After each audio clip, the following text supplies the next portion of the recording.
Welcome back, people and non-people. Hello. Theo's hungover. Shh.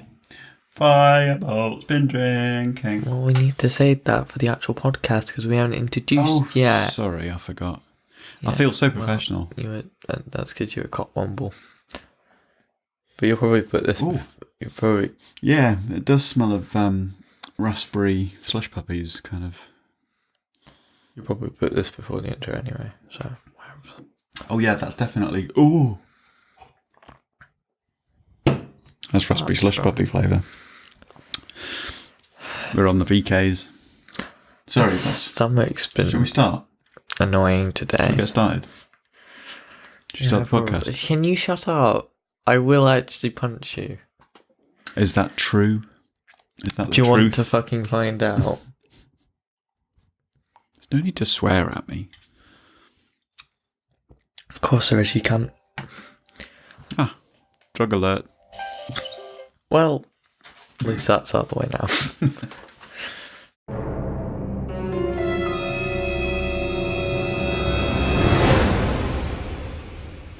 Hello Internet, I'm Fireball. And I'm the Orbiter.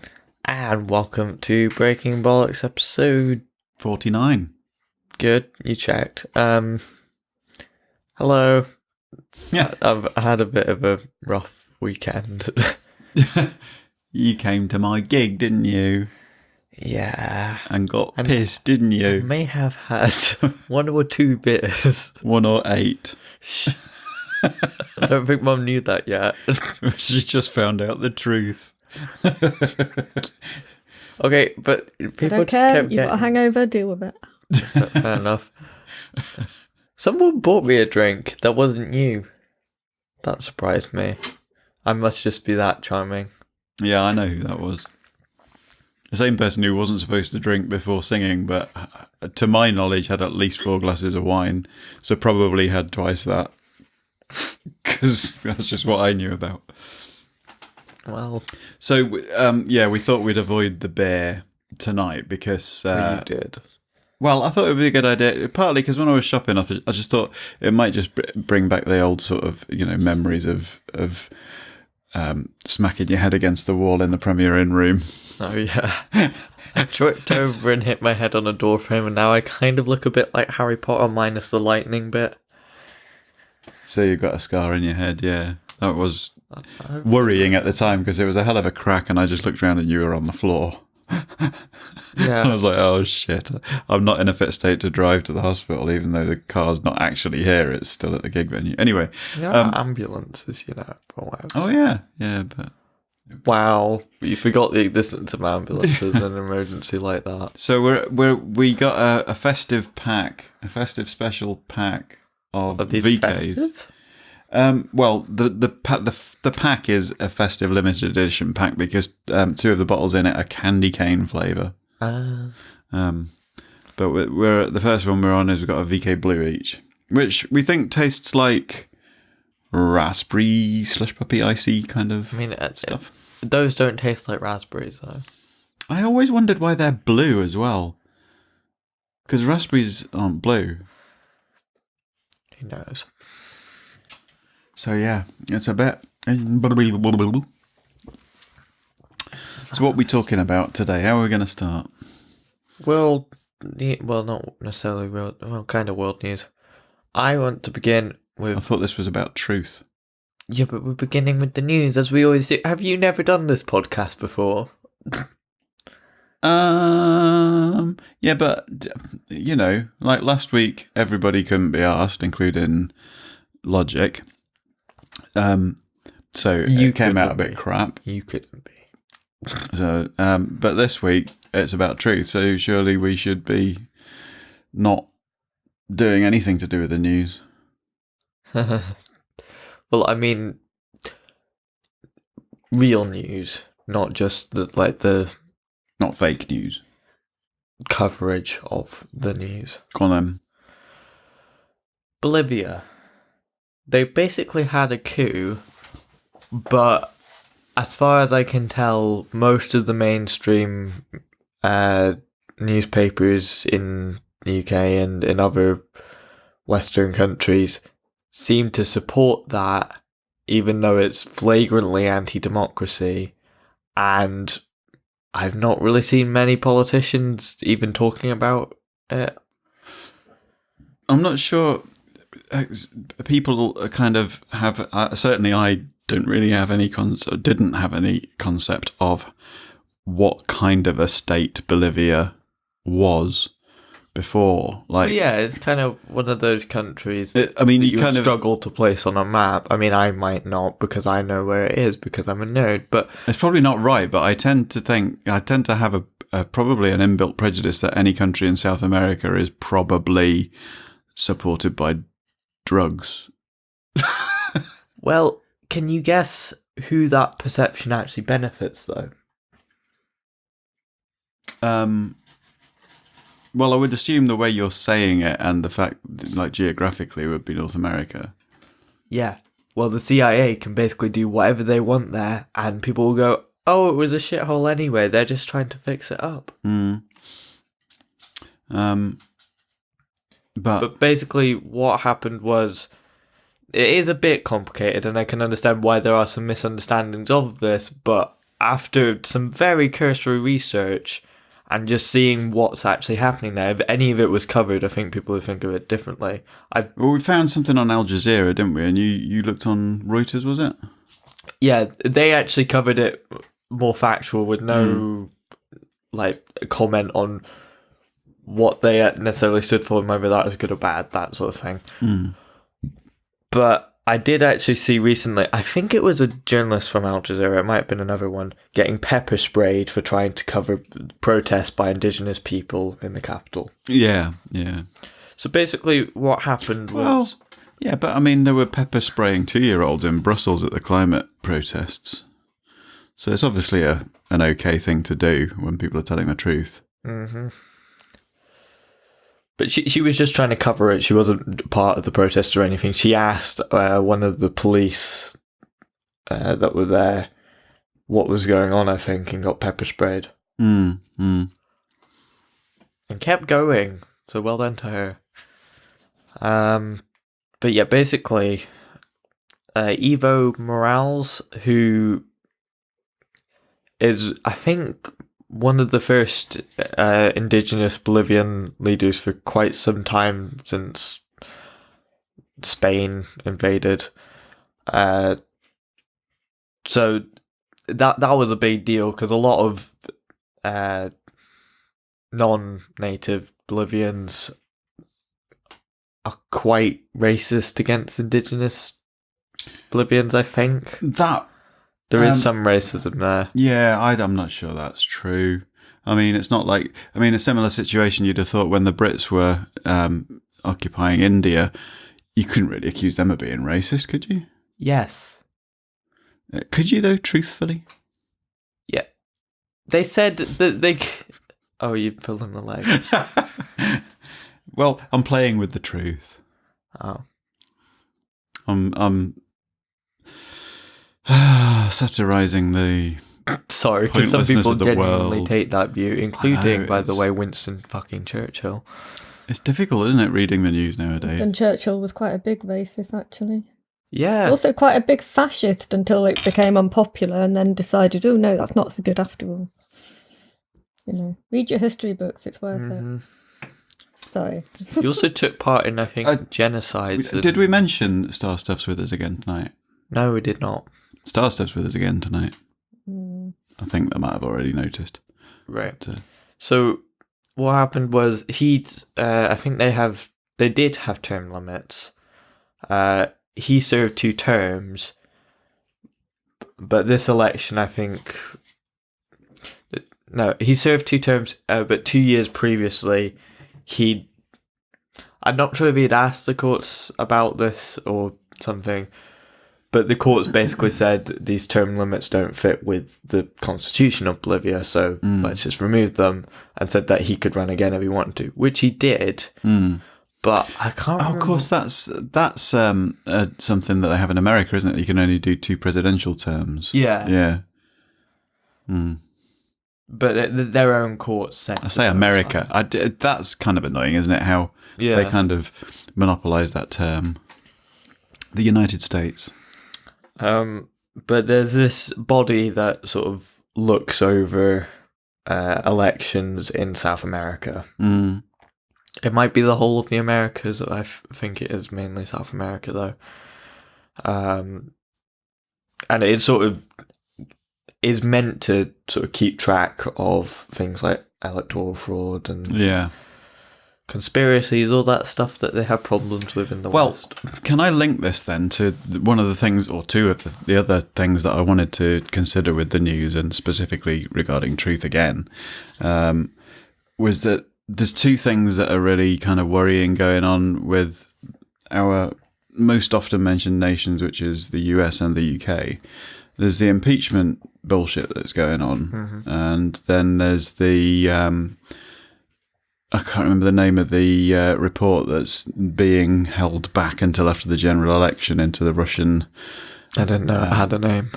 No, right, okay. Well, but that report it feels about the Russian. Like they should be legally required to release it.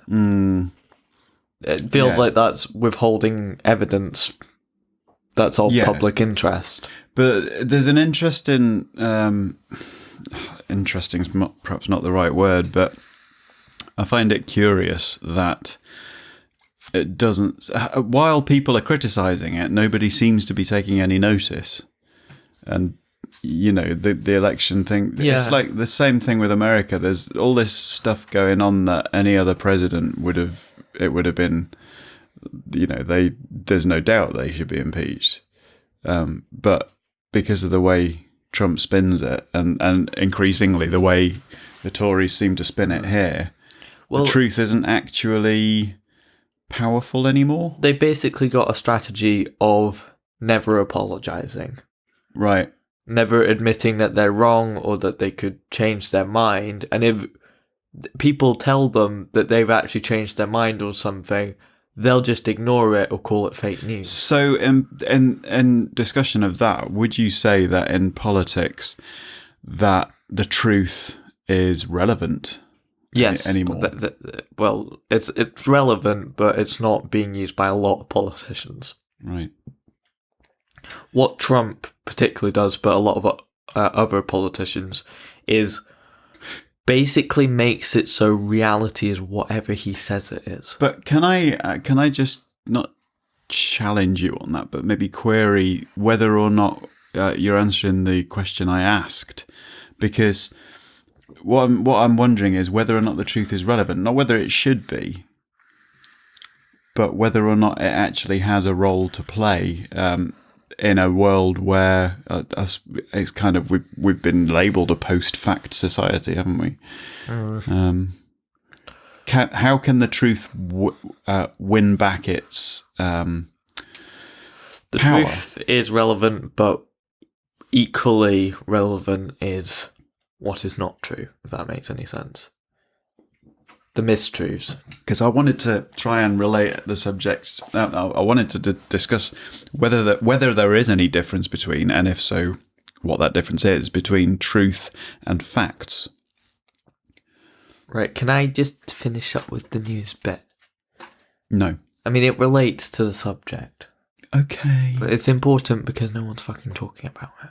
Well, we are. Well, yeah, but we don't have millions of watchers or listeners.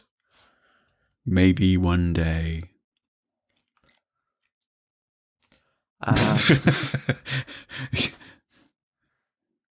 So basically, they have a weird system in South America, not all of, in Bolivia, where they have an official count, but they also have a quick count that's to keep like press interest going, basically. Right.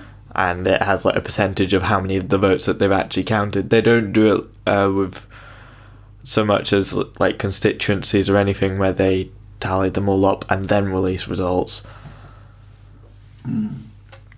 So basically, they had the quick count going, and it was at 80% on something, and I think his opponent was Oh, slightly in the lead.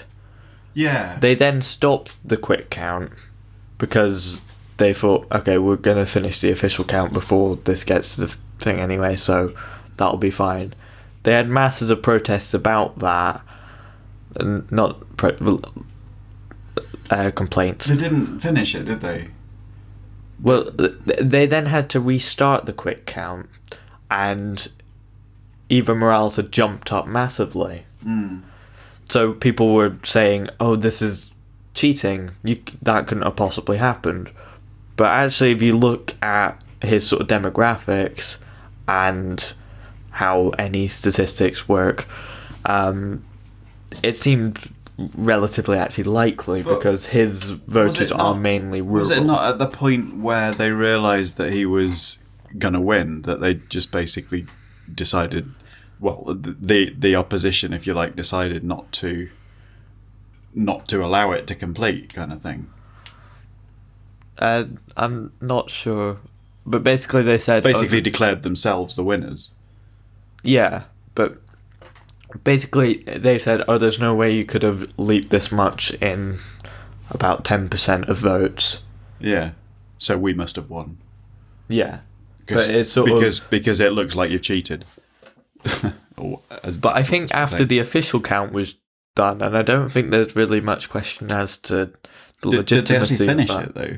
I think so, and I think it showed that Eva Morales won.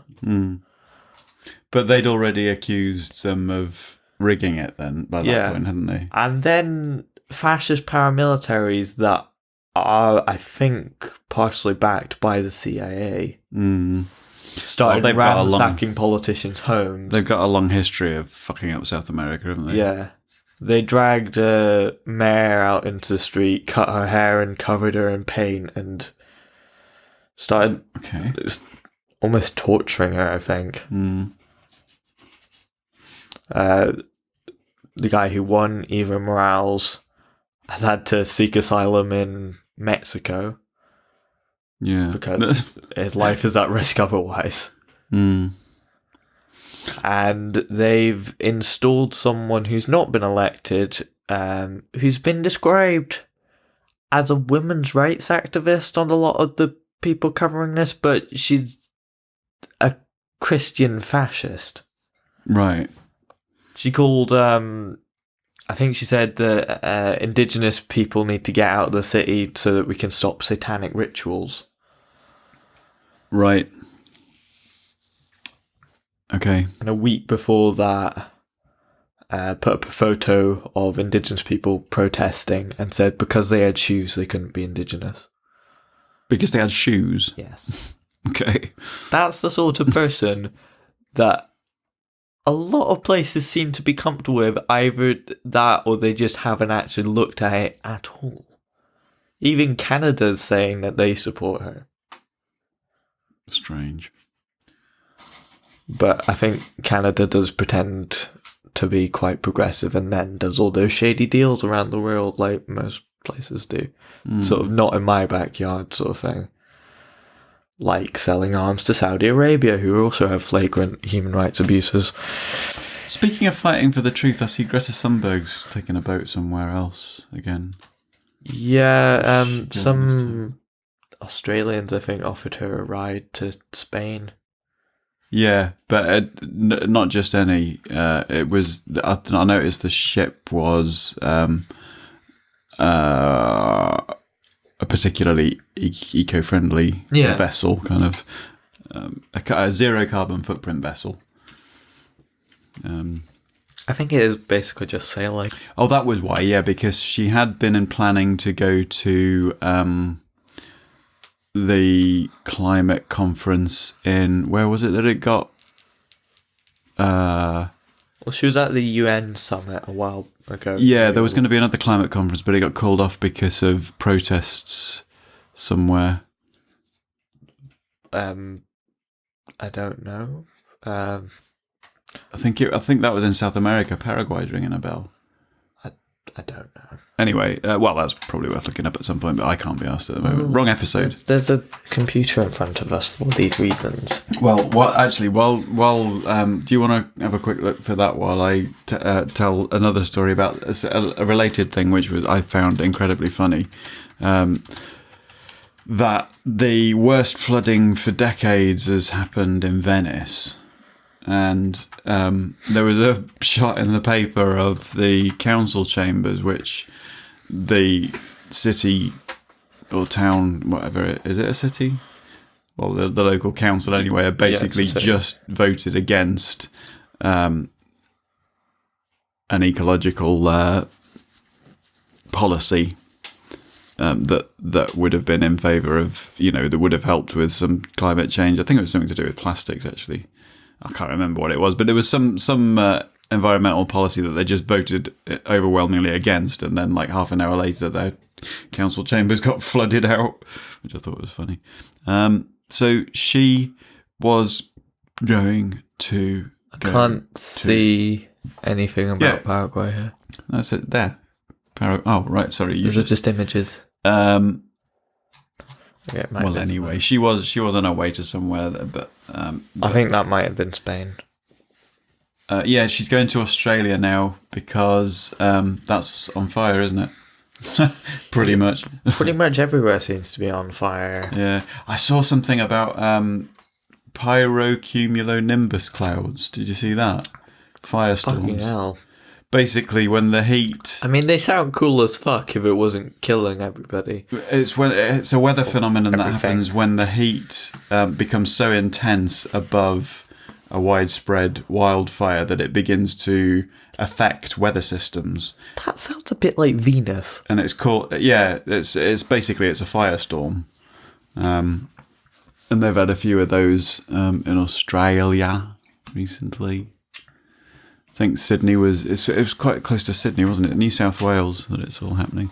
But the other thing I think that's a big problem is that when peat bogs burn, they release an awful lot of methane, which is not good.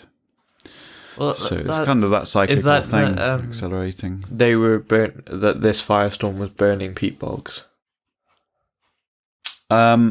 Yeah, I can't remember I don't do nearly enough research for this, but no, I think that might have that was here. That was in the UK because there was the there was the thing in where was it? Some moors in North Yorkshire, I think, or Cumbria, or somewhere up north of England. Somewhere there were peat bogs there, and when they got dried out and burned in recent years. Times thing. I'm being very vague, but yeah, other things. But it's sort of. I'm still knackered. There are a lot of effects of climate change that do sort of have runaway effects. So, like, ice reflects a lot of the light, which is helpful. But as we melt it, there's less ice to reflect light. Have we got any more important news before we pass on to the subject? I mean, it was kind of partly intertwined with the subject. Yeah. We got the election stuff, I guess. Yeah. That campaign began. Oh, I read something today which I found quite interesting. I'm fully in favour of the nationalisation of the broadband grid, but I don't know whether it's true. And we should, as with anything to do with the election, we should fact check it. But I did read a report today saying that actually Jeremy Corbyn promising that isn't as simple as it sounds, because while we're still in Europe, there are restrictions on what can be renationalised. Right. So it wasn't that the reporter was claiming that he couldn't legally actually do it while we're still members of the EU.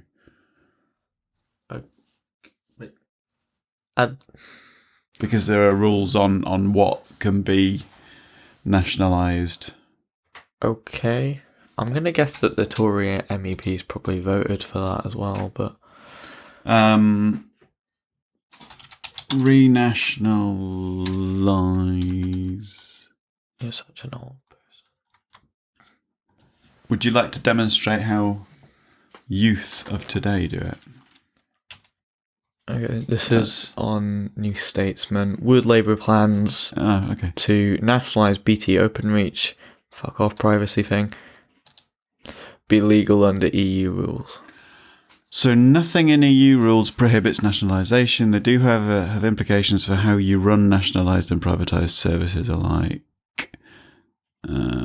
Depends on what they want to do with it afterwards. There's nothing in the EU's rules that prevents them taking Openreach or any other bit of the economy into public hands. It does, however, place limitations on how you could run Openreach or any other bit of the economy in public hands. Blah blah blah blah blah blah blah blah blah blah blah blah blah. Well, they could just sort of. I feel like it's a bit misleading. Yeah, that is a lot kinder a view on it than the article that I read. I wish I could remember where it was from now. But it's sort of like saying the plans to leave the EU might be illegal if you did it the way that the Tories have actually done it, which, it could be done non-illegally if people actually wanted it, but whatever. Well, yeah, I mean, maybe that's part of the reason why they don't want this report into the Russian meddling fiasco coming out before the general election. But also, what has come out from increased interest in this, I think, is that a lot of the Tories' top donors over the years have been from Russia. Well, wasn't it? Was it an Owen Jones thing we were watching a year or two ago that was looking at the Russian ownership of most of the property in London, Russian oligarchs? Yeah, there's that. There's a lot of dirty money there. I'm not sure how linked that is necessarily to the Tories, but I mean people directly donating to the Tory party. Yeah. Seems like there should be rules against that, but there seems like there should be rules against a lot of things. The worry is, though, for me, that even when truth comes out, people don't take much persuading that it's not the truth. Especially if they already... I mean, it's a bit like that kind of confirmation bias, isn't it? Yeah. If somebody wants to believe that some person or organisation is benign, then they will believe an untruth about them if it supports their view. Yeah. Sort of, they'll ignore the actual criticisms of it or ignore the facts about it to believe what they want to believe. Because people, unless their opinions are kind of morphable and they don't really know what to think on an issue, people will just believe what they want to believe.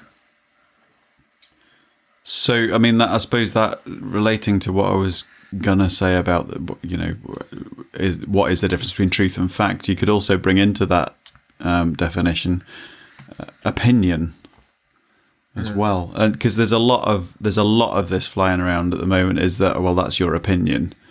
It's like, well, yeah, but at the same time, it's not an opinion if it is a fact. Yeah. But people are then talking in ways which challenge facts as, well, it's your opinion that it's a fact. Do you know what I mean? Yeah, that seems bewildering. It's sort of... Can a fact be untrue? Well, yeah. But it's sort of... I'm interested in what you mean by when you say, yeah, a fact can be untrue. Well, things that have been considered facts in the past have been proven wrong. Whilst they are not facts anymore, they were still facts then. Right, so the definition of fact is what is to be held true at the present moment. Yeah. And all the available evidence But Right. most scientists don't claim anything as being complete fact because there's always a chance that it will change. That's why they say evolution Yeah. is one of the Usually does, closest things because that have come it's to compound. fact. So, in essence, then that means that nothing can really be truly, fully claimed to be a fact. Because I mean, you could say like give us an example of something that we used to think was true but isn't.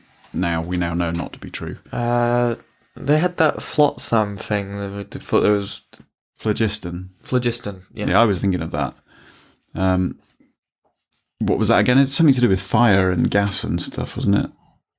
I can't remember what it was. It was. They thought that all combustible things must have this substance in them that makes. There was them another one combust. as well. Was there's Which only three seems- elements? If you were learning about that at school, unless this was that you were learning it in history and just weren't paying attention, it seems way too soon to now for that to be something that they actually believed. But when I found out about that, it did ring some bells for me. I had heard about it before. I've never heard of that. Phlogiston. No. So maybe we should bring into this what phlogiston was thought to be. I don't know how you spell it. Phlogiston, theory of burning. In an early chemical theory, a hypothetical principle of fire of which every combustible substance was in part composed. In this view, the phenomena of burning, now called oxidation, was caused by the liberation of phlogiston, with the dephlogisticated substance left as an ash or residue. All right, okay, so basically they were thinking that phlogiston was an inherent ingredient in anything that was flammable, and it was that was being removed in the process of something burning. Okay, so because that used to be held as true at the time, they thought it was fact. Yeah. But does the fact that we now know it's not true mean that it was still a fact then? Well, that's the thing. To me, a fact is... To me, I think of a fact as something which is immutable. Just because everybody thought that it was true doesn't mean that it was a fact. That's the complicated thing, though. Because language is very complicated. And this is something that I'm quite interested in recently. It's sort of how words change their meaning over time and how that changes in different contexts as well, and depending on body language. Well, they it's shape sort of- everything works, yeah. don't they? I mean, you can say, oh, technically a fact means this, but practically it means what most people believe to be true, because you can say fun facts and it can be something that's technically untrue, but there's sort of half a fact in there. So, Could just be a complete lie. Under that But it's still being definition- called a fact by most people. Under that definition, if you are only considering, or say on a Sunday morning you're at a church service, and I know you wouldn't be, but so if you're observing a church service and all the people in that church believe that God exists, within that building, the God existing is a fact. Kind of, yeah. But those people presumably exist outside of that building, so that does change things. Yeah. But it does bring in into question the... I mean, this is not the word that's being discussed on this podcast. We're talking about truth, not facts, but that it is connected to that, because there are some people that... I mean, there's a very famous opening sentence of the book, Pride and Prejudice. What is it? It is a truth universally acknowledged that any... What is it? Any woman... Something about a woman finding a husband. I don't know. I can't remember. It's been a while. Basically, any woman who's on her own must be in search of a man. Yes. Who's, not previously attached. That's paraphrasing. But, so yeah, truth can mean a lot of different things. I mean, you would think that truth was immutable. or I would. Yeah, well, But people talk about spiritual truths and personal truth, and okay, but there's a different people that say from what? spiritual truth. They're different from each other. right. People that say spiritual truth probably are kind of a little slow. What? Explain yourself, sir. I don't think there really is spiritual truths. That is more But then the only way trying you to can really... transcend your own personal truth to being unassailable because it comes from on high or from mysterious powers. Oh, hang on, slow down. You're assuming that spiritual means divine, religious. Okay, maybe, but it's sort of it's a mystery. So Again, we come in down to facts definitions. don't really come into it if it's a mystery. That's Because sort of the idea. for me, I think spiritual has the word spiritual is one of those things that has morphed in its meaning from what the language actually would suggest to me, is that spirit really is the essence of something. And to me, like when you say, for instance, in the spirit something was intended. Yeah, well, I think when people do say spiritual truth, they do mean like spirits as in ghosts, or mean gods, or But that sort of thing. Yeah, Or I know they soul. do, but I would disagree with. I don't think that. Well, I know that to me that doesn't reflect reality, because what would you label something of? Like I say, the spirit of of performing an action. You can do something in the spirit of charity, or That's not a spiritual experience. If someone said, "Oh, I'm being more spiritual," you wouldn't think that they're doing work for charity. but it does imply to me that the word spiritual does imply to me more genuine, because it's aligned with the actual truth of what's intended. No, I don't think so. But that's the thing with language. It's kind of I do agree democratic, with you. where I do agree with you. we have different conceptions of the same word, even though we live in the same house. I think I need you not to misunderstand. I need to communicate with you exactly what I'm trying to communicate, and I don't think I have. Maybe that I agree definition with would you. make more sense, but Yes, in yeah, that's what I mean. general conversation, we don't assume that's what that would mean. I agree don't with think. I agree with you. So practically, it That's doesn't how mean most that. people see it. However, But I would it's- prefer to live in a world where they didn't, I suppose, is what I'm trying to say. Well, I Where prefer. spirit meant spirit, and supernatural wasn't something that people considered to be a possibility because it would be outside the realm of possibility. Yeah. Well, I would prefer for that definition of that word not really to exist at all.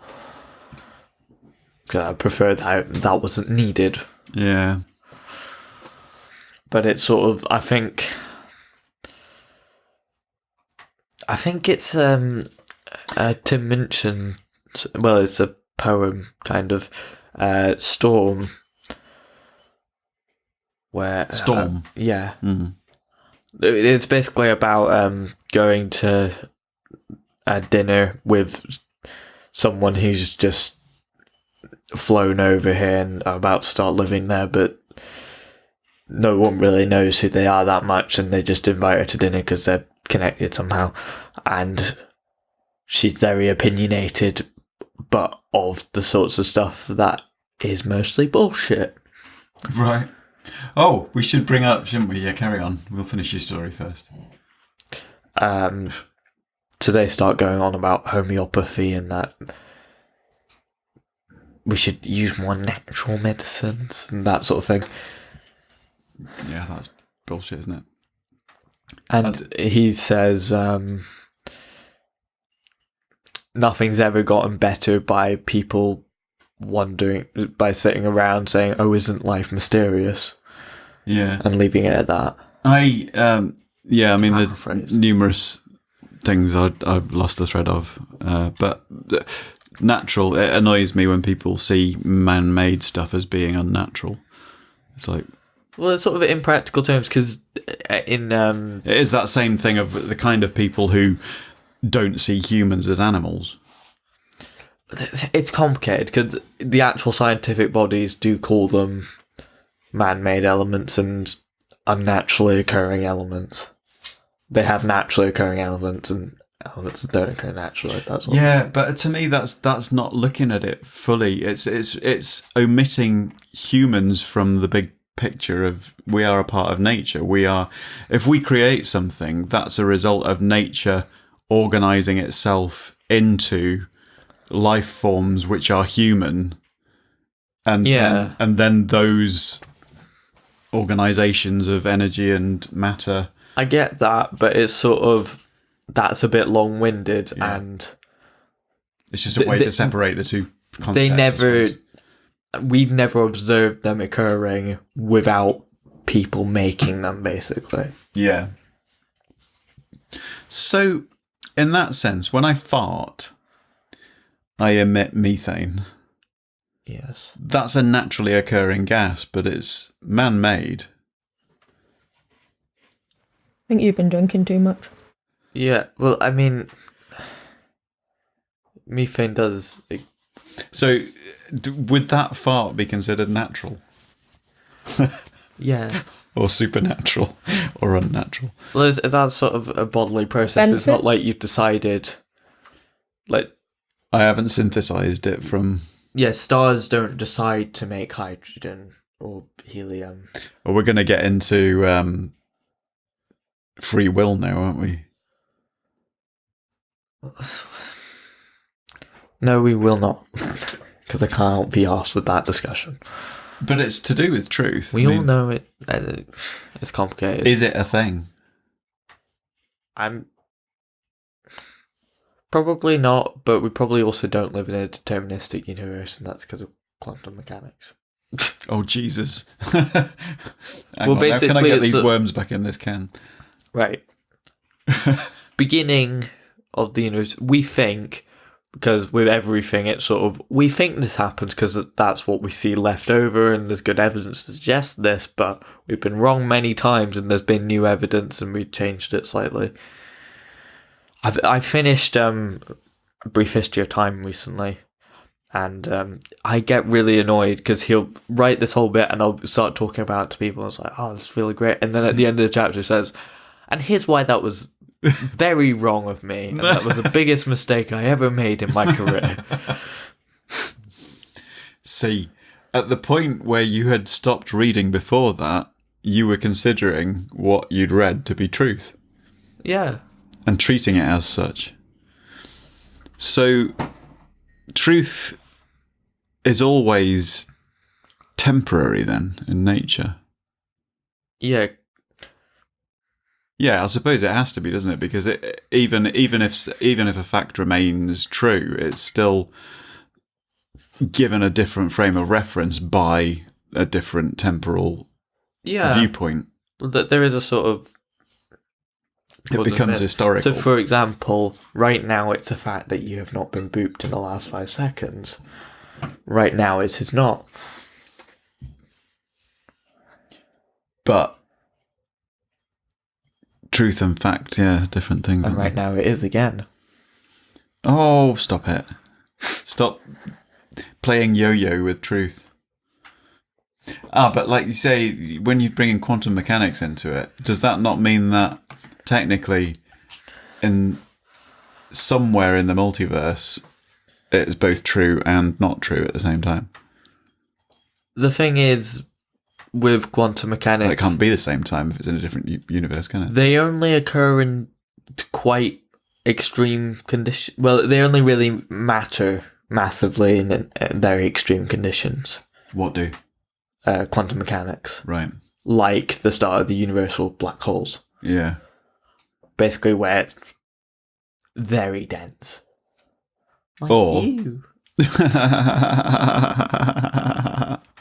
But basically, those quantum fluctuations are why not everything is ordered right now. I'd suddenly thought pizza when you said that. The quantum fluctuations sort of made the clumps of matter that we see now. Good description. Nodding doesn't help on a podcast. Well, otherwise there would just be if there were no quantum fluctuations there, I think it would just be all the same, really. What would? The universe Would be a soup. Yeah, it would just be a less dense soup. Right. So more like a tin of tomato soup than butternut squash. Will you stop your son growing up, please? Theo, he keeps using these looks that kind of just freak me out. Like, cause you just relish playing with my mind. Like, it's not a toy. You can break it. I just like it. It's already broken. Oi! I heard that. It might have taken a while for it to get from my ears to my brain, but What I said? yeah. Oh, you know what's really fun? Getting another VK. Okay, after I finish mine. There's such a thing as nuclear pasta. That sounds like a superhero. But basically, I think it mainly happens in neutron stars where it's so hot and dense that the atomic nuclei stick together rather than repelling each other. Okay. I thought you meant they're like sort of noodle shaped or something. Yeah, they clump together and they don't have like electrons around them. They fuck off somewhere else. Okay. Probably as radiation. And it's very clumped together. And they have... So PASTA, not PASTOR. Yeah. They have nuclear gnocchi, nuclear spaghetti. Oh, gnocchi? And... Well, that's technically not pasta, I don't think. And nuclear lasagna. I was trying to think of... quinoa. That was one. They did have nuclear quinoa, but for some reason, what came into my head was a nuclear chihuahua. What? I mean, no. Imagine if somebody gave you a chihuahua and it turned out to be a nuclear bomb. Mm-hmm. Right. We did touch upon this. Maybe, I don't know, this constant thing of... See, it's difficult because those sort of... It's the physicians' faults. Huh? Well, this quantum mechanics thing, how can you have a concept of truth when something can be true physicists? And not true at the same time? Do you mean physicists? Yeah. They're not called physicians. What are physicians then? They're medical people. Okay. Can you not be both? You could be, technically. I mean, you could be a musician and an astronaut, and Chris Hadfield is, but you're not. It was David Bowie. No. No, he was a starman, not an astronaut. Who's Major Tom then? Some dude. Hadfield actually did that. What? He played Major Tom in not Major Tom, Space Odyssey in space. Well, yeah. I mean, it would have been inside the. Okay, Mr. See, that's There the wouldn't thing. be any- That's the thing that annoys me with you and loads of other people. So obsessed with technical details. Well, yeah, because you can't. The sound waves have nothing to travel through in space. Yes, but he played it not on Earth. Right. Okay. So on a spacecraft. Yeah. Otherwise, Oh, Jesus! You just burped garlic in my face. sorry. Otherwise, Space Oddity couldn't really be in space, could it? Space Oddity. The song. Yeah, but actually, that's an interesting one because radio waves travel through space, don't they? Yeah. So, what are they made of? What are they vibrations of? It's complicated. There's a wave particle duality thing, but Because light travels through space as well. What's that travelling through? I mean, how are the waves? They're both electromagnetic waves. Right. Okay. But radio waves, sound waves are a physical thing, aren't they? And they're sometimes treated as massless particles. I'm interested in, I mean, we're talking about the physics of it, and I know we're deviating from the subject here, but I don't care. Obviously, there's the electromagnetic spectrum and there's the light spectrum. I'm not sure how they're related, but I think the different colours are caused by different frequencies of light waves. Yeah. Yeah. Radio waves are that, but really big wavelengths, and they're not within our eyes. Yeah. Perception, basically. Yeah. So as things get sort of darker and darker in the light spectrum, you get sort of what's below sort of the light. Microwaves are above light. Yeah, they are. What's below light in below you got, I think, ultraviolet. Might be. Hang on, no. Is that not above as well? Yeah, ultraviolet might be above. Infrared. Some people can see ultraviolet. X-rays and gamma rays. Ah, right. Okay. So stuff like the harmful radiation is below. They've got very small wavelengths and are highly ionizing, which isn't good for you. Right. Everything, really. Okay.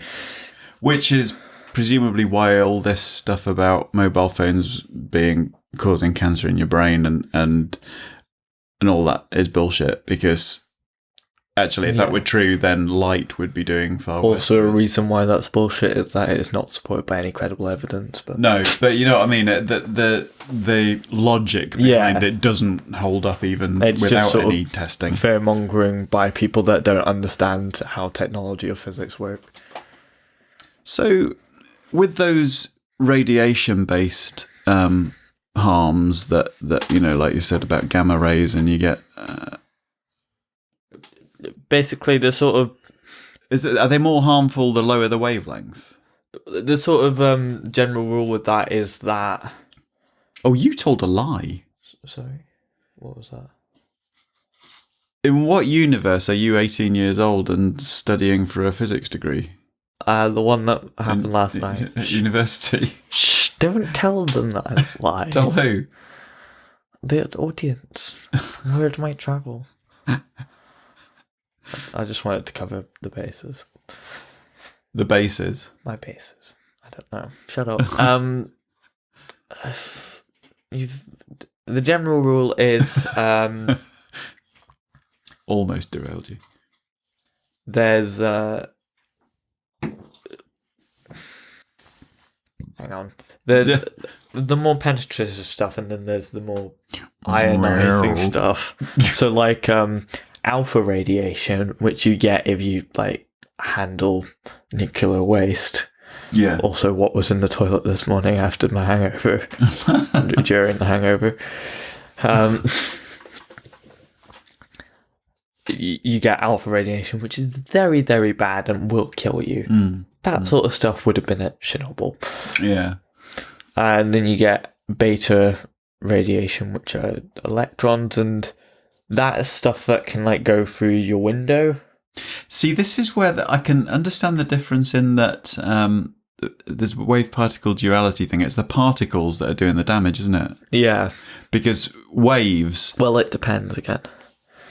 I understand waves in terms of sound waves, because I've studied that and I know about sound, about air pressure and vibrations in the molecules in the air. But what is it in space that's vibrating when a radio wave is going through it, or a light wave? Well, that's the thing. It's a transverse wave rather than a longitudinal wave. Longitudinal waves are those sort of vibrations through stuff, which means that. Slow down and let's look at the difference between the two, transverse and longitudinal. But it also means the denser something is, the faster it actually travels through it, which is the opposite of what it is with transverse waves. Right. Yeah, I know what you mean. With sound,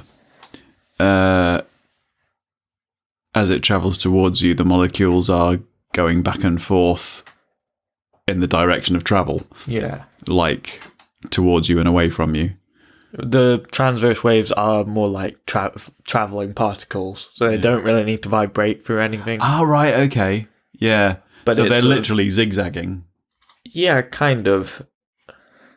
But it's so small that it basically looks like sort of a string vibrating. That sort of What I find fascinating, though, is that when you graph that out, you can see it is like the turning of a wheel traveling through time. kind of. Not quite sure where we're related to truth here. Shall we VK up? Sure. We need to choose a flavour each. I want the cherry one. I'd just like to point out that you just accused me of popping your cherry and then said you love it really. Whatever. And you weren't entirely telling the truth. Well, it was a truncated truth. I, accurately speaking, popped your black cherry. Whatever you. No one likes that person. What So- person? The person who's so technical about it. It's just stop being so pedantic, because it literally does not matter. I actually don't have a clue what you're talking about. Don't be pedantic. 'Cause About what? everything. This conversation is very easy to be pedantic about truth. Okay. About things that don't matter. I thought you said nobody likes that person. What person? The person who did pedants. Oh, did you just actually use words in a roundabout way to say that nobody likes me? I'm saying don't be that guy. Don't be that guy who goes, well, technically, it's might have, not might of. Hey, No, you can there's a say lot that. of people. There's a lot of people that would back me up on that. Yeah, Yeah, that's well, allowed. they're also dicks. Calling you out, bitches. You're speaking to your parents. Whatever. People need to learn to be a proper rebel. like what we do. Whoa, Jesus! Your cherry nearly exploded then. I'm on strawberry and lime. I liked the sound of that one. Oh, I like the taste of that They one. don't taste of vodka. No, that's the best thing about alco pops. You just think you're drinking juice until you're really, really drunk. Yeah. I don't know, do they make you throw up as much as beer? I don't know, I never drank that enough. I was more asking know. Dad. I don't think he 'cause ever I mean, did. you don't They're drink roughly that the much. same price, proof, strength. 4% is roughly the same as. Yeah, but I guess alcohol, it does also like fill you up. It is kind of like Yeah, liquidized food. Mm. Well, So yeah. it's starchy. Empty calories. Yeah.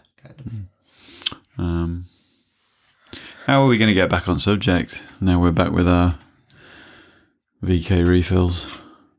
We should be getting some sponsorship money out of this. I want to talk about whether religion's ever worth it. Nah. Next question. Sort of, do the positives outweigh the negatives in any situation? It depends on your frame of reference, I would think, because again, it's if you're talking about within individual lives, then I would say possibly, because they can bring comfort to some people. But then, there's always a cost attached. Yeah. But do you think it's more important that people believe the truth than believe what makes them happy? I actually couldn't answer that without seeing all the possible outcomes of civilization. Yeah. Because it may well be that in the long run it's the destruction of us all. But at the same time, without seeing every eventuality, it could actually be the opposite. Feasibly. That everyone believing what is true, or at least believing what to the best of their possibility what is evidenced, or would be destruction of us all, or people just believing what would make them happy. Well, it's a difficult one, that, because if you relate it to what we were talking about with the phlogiston thing, where things are true at a particular time, if everyone believes that, is there any incentive to research other possibilities? Well, it's sort of I suppose that would be combined with that believing what is best evidence there. Not everyone's a scientist, but there will still be people that would go, okay, but we should try our best to get better evidence, and I feel like that would probably be more pronounced in a society like that. I think I would. Thank you for giving me an opportunity to consider that question that you asked. I would like to change or evaluate my answer. Okay. What was the question? Is it better for people to believe what they have the best evidence for, or what makes them happy? Now, see, this brings up the concepts that Terry Pratchett talks about, that belief is... it's kind of unnecessary when dealing with truth and facts, because, the concept of a chair doesn't need you to believe in it in order to exist. Mm-hmm. A god then does. You get into loads of philosophical questions, plus a very potentially real question of if a computer simulation was running and you were the only conscious person, then basically anything that you're not perceiving doesn't really need to exist whilst you're not looking at it. Yeah, there's that made me think of save on RAM. We should watch The Langoliers sometime. It's a Stephen King. It was Thingy Bob. What do you call it? A TV sort of miniseries. It's like a film, but it's in like 2 halves. I think it's about 3 hours long altogether. But he comes up with some interesting stuff in his mind. There is that concept of. And does it matter either? What? Whether things that you're not party to actually exist, or if they're being constructed in time for you to experience them. Yeah. By well, it's sort of like there could be something that we might call a god that does exist. It's just, as far as we can tell, they haven't influenced things apart from maybe starting things off.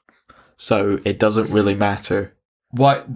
Yeah, I mean, and there's no good reason to believe that does exist. In terms of whether or not we think that the existence of God is true, there's different ways of thinking about that. Are we going to say with deities or with gods that we think of in the traditional sense, people need to believe in them for them to exist? Yeah.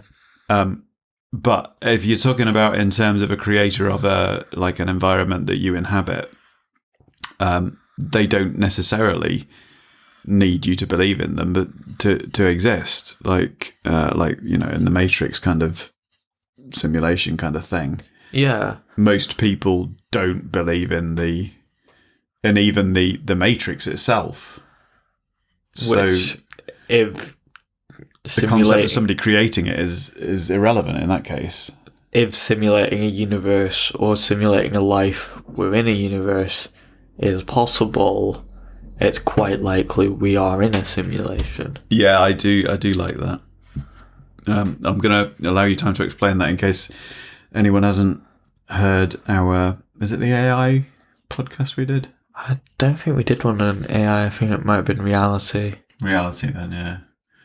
But yeah, the statistical kind of likelihood that we are. And if that's the case, are we all in a single simulation together? Or is everything around an individual a simulation? Are you real? Do you truly exist? Or are you a simulation in my environment? That's the confusing thing, because I think, therefore I am, but you also may think, therefore you are, but we're ultimately pixels. But we're ultimately bits. In your universe, I don't think. You do the thinking in your universe. Well, in yours, whether you think or not is debatable. But again, this is coming around to free will, isn't it? Because are you actually in control of your thoughts? I feel like it's something. Essentially. Because there have been sort of... I would say, and going back to the question that I haven't fully answered, I would say I think faith is something that is misplaced largely in society. I think faith in one's own abilities is far more important than faith in a system or in a religious figurehead, if you like. I think skepticism has far more value because it requires the truth to withstand a test that it should prove itself. Yeah. There is skepticism, but then there's also denialism at a certain point. Yeah. So a lot of the people that true don't skepticism doesn't cross that line, does it? Hopefully not, but the lines do get a bit blurry. Yeah. Like with climate change, a lot of people say, well, there's just not enough evidence for it, or they're still undecided, even though that is categorically untrue. Well, there is an argument that you could say that about religion, that they aren't overlapping magisteria, as it were, in that skepticism, that science and religion. I've heard it, I can't remember who, but that there is a concept that science really has nothing to say about religion because science doesn't deal with belief. It deals with truth.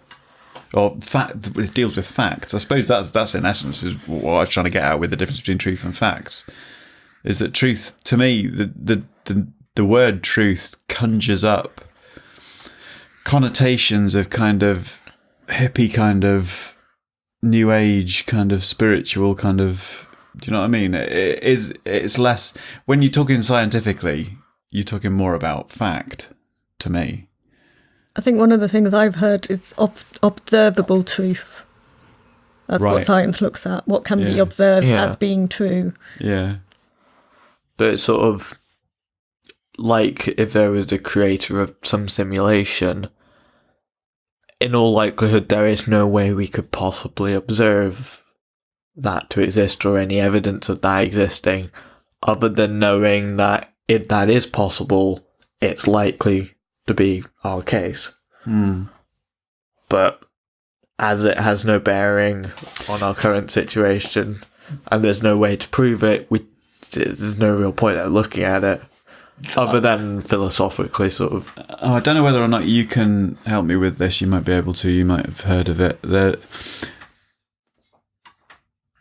There is I've seen an equation, a mathematical equation, which can prove that 1 equals 2. Okay.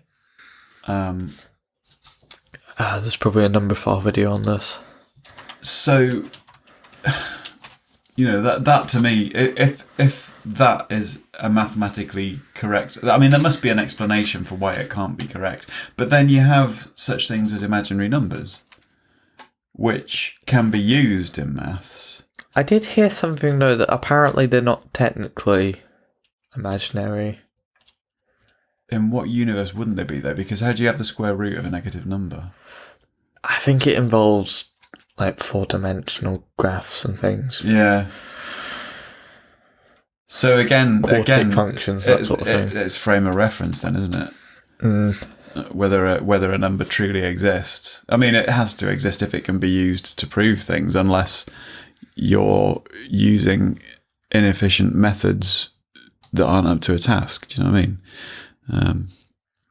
Was this the thing that you were thinking of, or was it something else? Yeah, we got a math forum here: false proofs and classic fallacies. So, proof that 1 + 1 = 1. We've got A equals 1, B equals 1. Therefore, A equals B. A squared equals B squared, therefore. Yeah. So A squared minus B squared equals 0. So then, I can't really read out the rest of it, but if you go through the proofs there, it basically reaches the point where you get to 1 + 1 = 0 and 2 = 0. So, of course, 1 = 0, which means 1 + 1 = 1. Hang on. Oh, that's ridiculous, though, because... By the look of it, there's a quick explanation and then probably an in-depth discussion of it that we won't go into. But it's about that the fallacy is there that you it relies on dividing both sides of an equation by 0. Yeah, but also you're squaring them. What about that thing where they That's changing chop up them. a chocolate bar and take one piece out and then put it back together when it's the same size? What? Yeah, there is that one. That's weird. That is weird. Okay. That's a geometry thing, isn't it? Isn't it cut into triangles or something? Yeah. Then they put it back together with one piece taken out of it, and it's still the fits same together. size. It's the same size. Okay. Or it appears to be anyway, certainly. But it looks like it is. I've never tried it. Infinite chocolate bar. With that one, it's sort of like saying... If infinite chocolate bar. I don't know if it's infinite. But... Here we go. 2 + 2 is 8, because if you square them, then that would make them 4 each, and that would be 8. Well, I'm going to play the video. It's only 2 minutes long, the infinite chocolate bar. Infinite chocolate bar trick on YouTube if you're interested in... Did I just ruin that for you? No, not at all, because there are explanation videos anyway. But I've not seen it done like that. I've only seen it as an animation. I've seen somebody actually cutting it up, and it looked really weird. But then I counted all the numbers, all the pieces, like individual pieces, and they were the same amount. Yeah, well, looking at this video, you could do the same, but it looks. I mean, it was like I knew that obviously it wasn't just that they magically appeared another bit. Oh, I want chocolate now. Didn't know how it would do it. Mm-hmm. You had chocolate earlier. Shh. But I guess that's sort of looking at mathematical truths and also how easy it is to. Well, it's true, but it's technically not true. Again, that's a frame of reference thing, then, isn't it? Because it's like within certain parameters, something can be true, but when you widen those parameters, it can become not true. Yes. But I imagine it says infinite chocolate bar trick, so I'm assuming the idea of that is that you could do that again and again. Keep doing it. But I would imagine that wedge would get so big that you'd really notice it. Yeah. Well, it's not that unnoticeable here, is it? Yeah. I just thought, when I first saw it, I thought maybe it's... I don't remember it being called infinite, so I don't know if it's a different one or if it's the same. No, it is the same one. It's just... the idea is if you kept doing it, you could keep getting a free extra piece of chocolate out of it. Well, but I think sort of, if you weren't thinking about it, then... I think more the idea that I saw is that you do that, you chop it up, and then you give it to somebody else, and you get a piece of the chocolate, but they think it's the same size. Yeah, but they would notice that you cut it. Yeah. Melt it back together. Feels like a It lot wouldn't of be the effort same to size go then, to would for it? one piece of chocolate.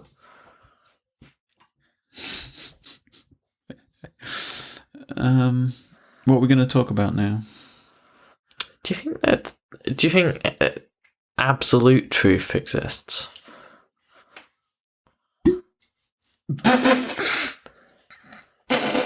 Sorry, I put my thumb down the bowl. Absolute truth. What is absolute? You get on my back if I start talking about language definitions and semantics and stuff. It's like, but really, every question we ask is dependent on how you frame and define the question. So, Okay. Well, because there's such a phrase thing it as absolute differently. zero. Do you think objective truths exist? In any situation where you're not considering the entire multiverse, then you would have to say, yes, objective truths do exist. Because you're always taking something out of your frame of reference if you're not considering everything.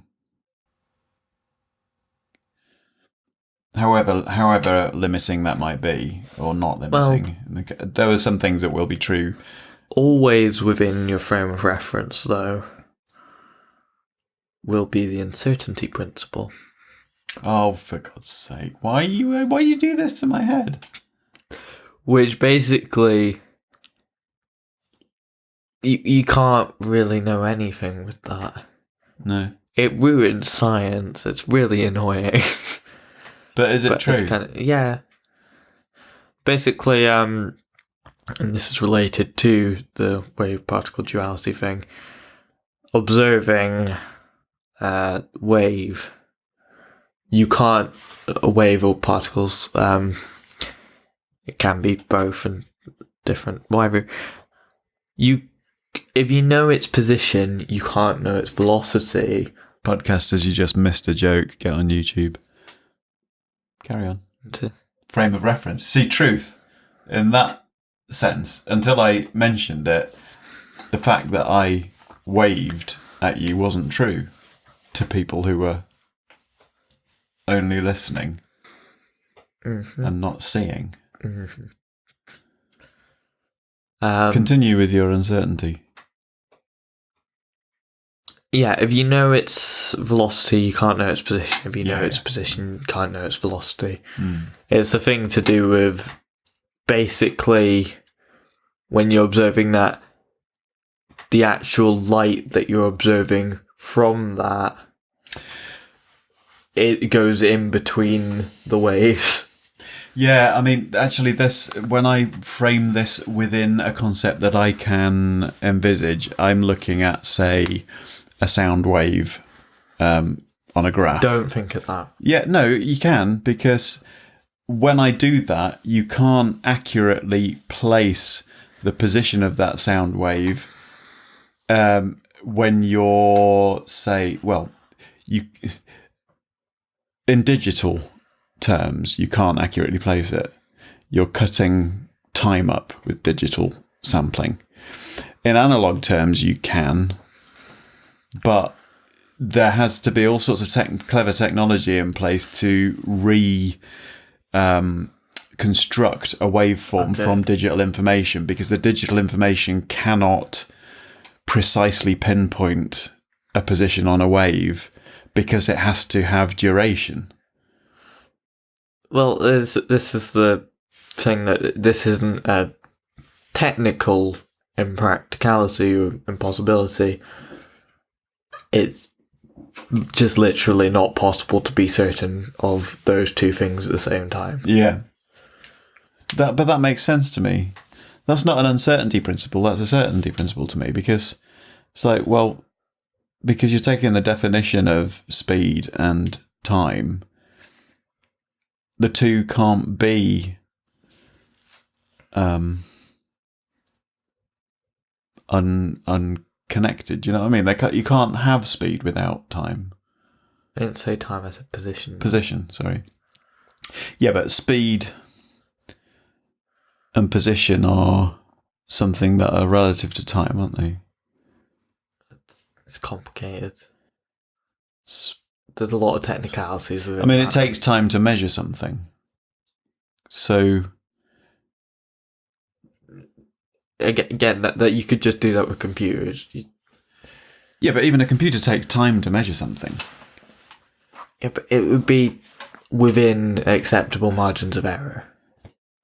Well, then you're not truly measuring it, are you? You're not getting... Well, when you measure something with a ruler, you can't be exactly precise because beyond like half a millimeter, there's a lot of uncertainty there. Mm.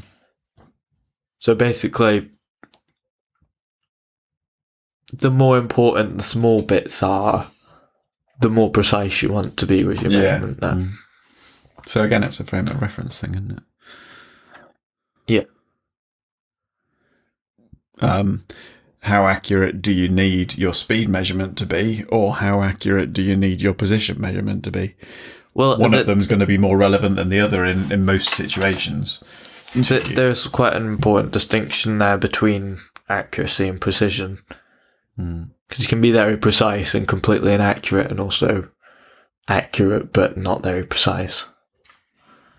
Yeah. And then there's also how reliable something is. But that's just scientific methods. I feel like we're edging towards a conclusion that would suggest there is no such thing as truth. Yeah,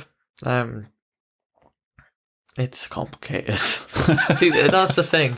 When you say truth, it's sort of, if you state any fact, there's gonna be a million technical corrections, because just because there's so many weird things that can exist in our universe in extreme conditions, if you make any wide-ranging statements, you can say, oh, but it's not true in all situations because this bit's really weird and rules don't apply there because it's really weird. See, now, I quickly glossed over and mentioned something that we should have brought up, that we've had a suggestion that we should get a flat earther on. Yeah. Because we would rip their argument apart, apparently. But just can't be asked with it. Yeah, I know what you mean. We discussed it, and I thought, like, I don't want to really give it airtime because it's, but we kind of are now. But the thing is, along the lines of what we've been saying, within certain frames of reference and restrictions,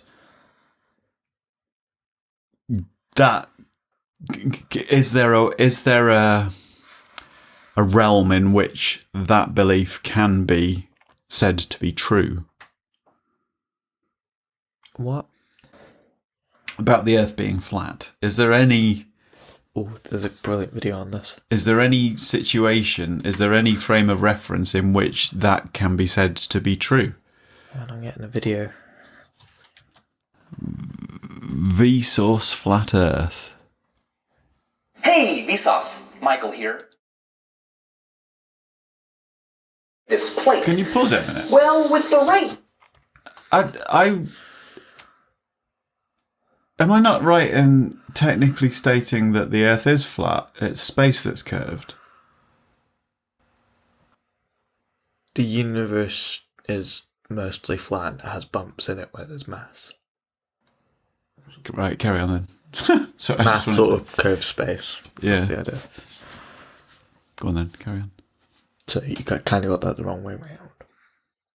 Oh, way to belittle me. Yeah. Well, it's sort of, space is mostly flat, but the Earth curves it because of its curvature and mass. See, I can't get my head around that, because for something to be flat, you have to be thinking two-dimensionally, to me. I can't conceptually understand a 3D environment as being flat. It's essentially treated as flat, though, as well, because, I don't know, there's a thing in A Brief History of Time talking about if you imagine a ring of a tube, basically, and that's how our space existed. Just imagining this hypothetically. Yeah. So you can go, so from one end of the tube to another, you can go round, but if we could go through the fourth dimension of our own accord, we could just cut straight through. I think that is the problem, is that I can't envisage it as flat because there needs to be a different word. For me, flat is in 2 dimensions, or is a 2-dimensional surface within 3 dimensions. Whereas a curvature of something isn't 2-dimensionally flat within a 3D surface. It's got a 3D shape. It's complicated. That's your answer to everything. Well, it sort of essentially does act as This 2D. is a frame of reference thing again, though. It's basically 2D, but if you were there, it would not be. But you have to put it within a bigger frame of reference for it to not be. What? Well, I don't understand how, this thing about the curved surface, your tube thing. You can go around the outside of it and you're travelling on This isn't how our universe actually exists. This is just a hypothetical idea for how but it's there could be a shorter route through. So, going very fast away. If you sort of imagine that on a graph as if you're going at the speed of light Yeah. in space somewhere, then you'd be taking a straight line, but seeing as we're not, we take a curved line which takes longer. If that makes any sense. A curved line to the same point in time. Not sure if I get that. It's all about the arrow of time. Yeah, I think you're beyond me there. I just feel like Anyway. when you're talking about the flatness of space in 3-dimensional terms, I wish there was a different word for it. Because, Well, it is flat. Well, yeah, but so is a tyre, but it's 3-dimensional. Do you know what I mean? If it's got no air in it, words No, it need. is. There is no depth if there's no mass there to curve it. What? It does not have depth if there is no mass to curve it. So what is the planet in if it doesn't have? If the thing that it's in doesn't have depth? It's the planet that gives the depth curves to space. Yes, kind of. So in essence, actually, yeah, when you said I got it the wrong way round, what I'm actually thinking then is that 2 dimensions is too many for space. There aren't any dimensions There are dimensions. in space. Yes. Well, what are those dimensions? Width and length. 2D doesn't mean no D. It's okay. It's quite complicated. Mindfuck overall. Yeah, This is just my understanding. Well, no, this is perhaps coming right to the crux of what we're talking about then, because There is something what you're about that saying in to me. Cosmos, isn't there? What? There was something about that in Cosmos where Yeah, I Carl need to watch Sagan that said again. about There are bits that I don't get, but the reason I don't get them is not because they don't make sense. It's maybe because I don't understand how this has been discovered and therefore don't actually believe them. I don't believe that. It's that thing of the feather and the bowling ball being dropped in a vacuum. There's a complex bit of maths involved in that you'd have to understand first to understand why that proves that. It's all very complicated and difficult to explain. But I understood that experiment. Yeah. Understood that, but it's sort of... It's complicated. Because the feather and the bowling ball are actually staying There still. might be something else that proves that. No, that's something else. Hang on. Can't remember what it is that actually proves that.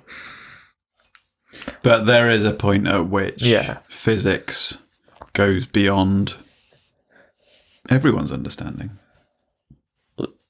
Yeah. Is physics a man-made concept? When you're talking about the nature of things. Again, that's complicated bits of language there, but sort of whether you're talking about we can't, whether you're talking about the field of physics or the laws that we generally called physics that are what we think govern the universe. So there is no such thing as truth, because no matter what you say, it's a label we apply to something. It's not reality. Like with anything we do with language, it's not the thing that it's trying to describe. It tries to get as close as it can be. True. But there's no way to be 100% true or 100% certain of anything, really. But we'd like to get as close as possible to understanding the universe in a way that is as true as we can get it to be. But I suppose in the process of doing that, we're also altering that universe. Yeah. But it's sort of... This is discovering the general laws that govern the universe, so... Again, I suppose it is that thing that you have, in some ways, you have to restrict the frame of reference in order to take a measurement of what's the truth. Because... Well, actually, in this case, it probably helps to have a massive frame of reference, because if you can look at the bigger picture, then you're not worried about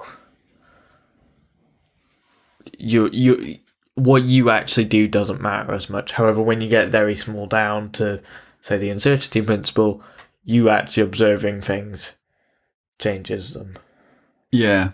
And I suppose as well, when you're getting down to that level is when you're talking about multiple dimensions as well, which are going to have an effect on... Yeah, I mean, there's... How you... Potential theories that there could be these quite small, like, bubble dimensions, basically.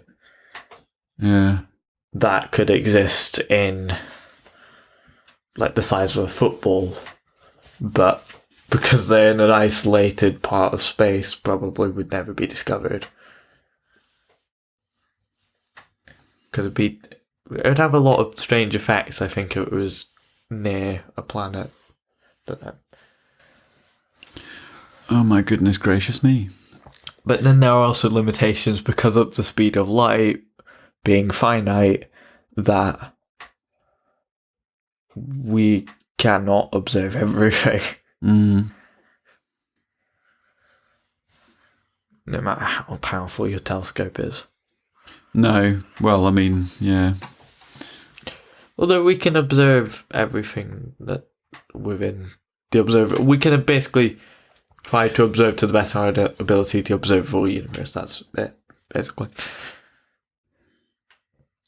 It's all very complicated. Yeah. Can we watch this video? Yeah. It might help. Not with our thing, but... Density and thickness. Some people say, how can you live without knowing? I do not know what they mean. I always live without knowing. That is easy. How you get to know is what I want to know. You know? And as always, thanks for watching. Yeah, thanks for that. What? Well, people like to know, don't they? Or like to think they know. Yeah, but I think they like to think they know more than actually knowing. So, I mean, in some worlds very different to our own, Trump may actually be a good thing. I think that's outside the purview of all laws of physics. But in the historical crossword puzzle... In his brain, that's where it only applies. Yeah, I mean, if anything he actually said was true in the real world, then maybe. But, it's simply not. Oh, I'm getting tired. Okay, should we be... Yeah, I would think so. It's nearly midnight, and I don't have to go to school tomorrow, so I'm happy about no, I've got a rehearsal though in the afternoon. in the afternoon, though. Yeah, and I want to go to the gym before I've got some damage to undo. Yeah. I think I've got more damage to undo. Truth in that. So, did we learn anything? Check yourself before you wreck yourself. VK's nice. Good God knows that I didn't last night. Anyway, do you have anything else of note to say? Nah, That's true that. not unusual. To be loved by anyone. Do.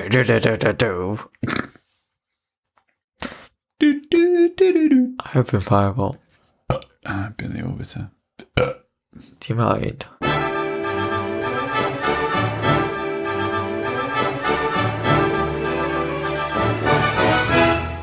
How am I going to orbit if the Earth's flat? I'll just be going around in circles. Yeah, but that's kind of what orbiting is anyway. Well, not really, no, it's more just falling. I'm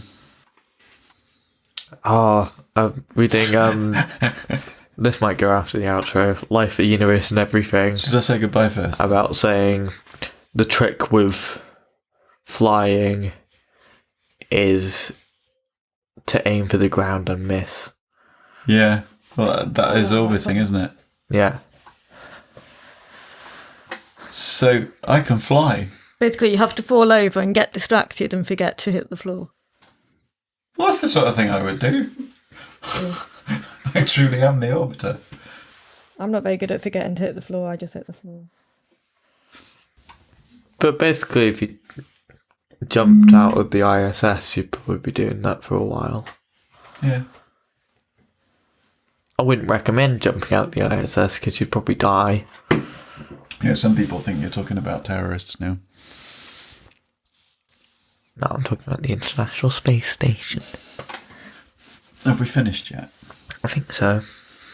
Bye. Bye. This podcast is part of the After Dark Podcast Network.